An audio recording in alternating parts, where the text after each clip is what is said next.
సమైక్యత చేసి వాళ్ళకి కావాల్సిన సదుపాయాలన్నీ కల్పించడానికి ప్రభుత్వం ముందుకు తీసుకెళ్లాల్సి వచ్చింది. మరి మీరు అందరూ కూడా ఇవన్నీ కూడా మన ఆరోగ్యాల పట్ల కానీ అలాగే మనకు వచ్చే ఏమన్నా ఇప్పుడు పథకాలు ఉన్నాయంటే ప్రతి పథకాన్ని మనం గుర్తు చేసుకోవాలి. ఎందుకంటే ఆ పథకం ఎక్కడి నుంచి వస్తుంది, ఎలా వస్తుంది, సచివాలయానికి వెళ్ళి ఎలా పెట్టుకోవాలి, ఇంకా మనకు మెరుగైన సేవలు ఏం కావాలి, అవన్నీ మనం ఎలాంటప్పుడు మీరు అందరూ అవగాహన చేసుకుని ఒకరికొకరు తెలియపరుచుకుంటూ ముందుకు తీసుకెళ్తూ సచివాలయ సిబ్బంది కూడా మాకు బాగా హెల్ప్ చేస్తారు.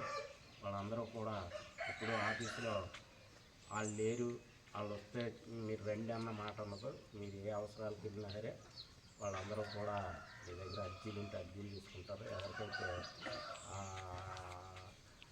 అందులో వాళ్ళకి కావాల్సిన వాటి కోసం తెలియజేయాల వాళ్ళందరికీ కూడా మళ్ళీ వాళ్ళు చూసి నెట్లో చూసి వాళ్ళు చూడగలిసి చూస్తారు. లేకపోతే మేడం వచ్చిన తర్వాత చెప్పి వాళ్ళకి సమాచారం కూడా అందజేస్తారు. మీరు అందరూ ఎప్పుడూ కూడా మనం ఊరికే పరిమితం కాకుండా బయట ఎక్కడన్నా మీటింగ్ ఉన్నా ఏదైనా సరే మీరు అందరూ కూడా విని అవన్నీ కూడా గ్రామాల్లో చేరవేయాలి. మనకి యూత్ ఉన్నారు, బాగానే ఎక్కువ యూత్ ఉన్న వాళ్ళు ఉంటే ఇప్పుడు చాలా ఉన్నాయి. చాలా ఏంటి ఇప్పుడు వాళ్ళు ఇండివిజువల్గా బతకడానికి కొన్ని రకాల స్కిల్ డెవలప్మెంట్లో ప్రభుత్వం ట్రైనింగ్లు ఇస్తున్నారు. ఆ ట్రైనింగ్ ఇచ్చి వాళ్ళకి జీవనాధారం కల్పించడం కోసం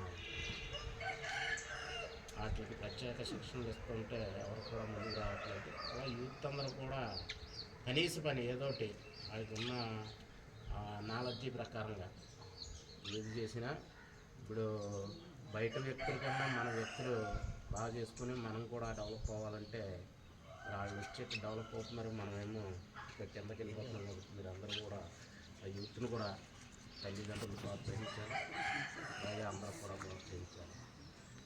ఉన్న పరిస్థితి ఎలా అంటే జనరేషన్ ఖాళీగా ఉన్న కుర్రోళ్ళందరూ చదువుకునే వాళ్ళు బాగా ఇప్పుడు ఏదో పనికి వెళ్ళి ఏదో చేయాలన్న ఒక తపన ఉండేది.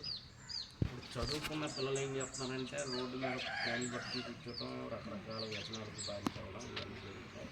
అలాంటివి కూడా కొంచెం దూరం పెట్టుకోమని చెప్పండి. ప్రతి తల్లిదండ్రి పిల్లల బాధ్యత తీర్చాల్సిందే. కాబట్టి మనం ఉన్నంతకాలం వాళ్ళకి మంచి చేయాలన్న ఆలోచనతో అందరూ చేయండి.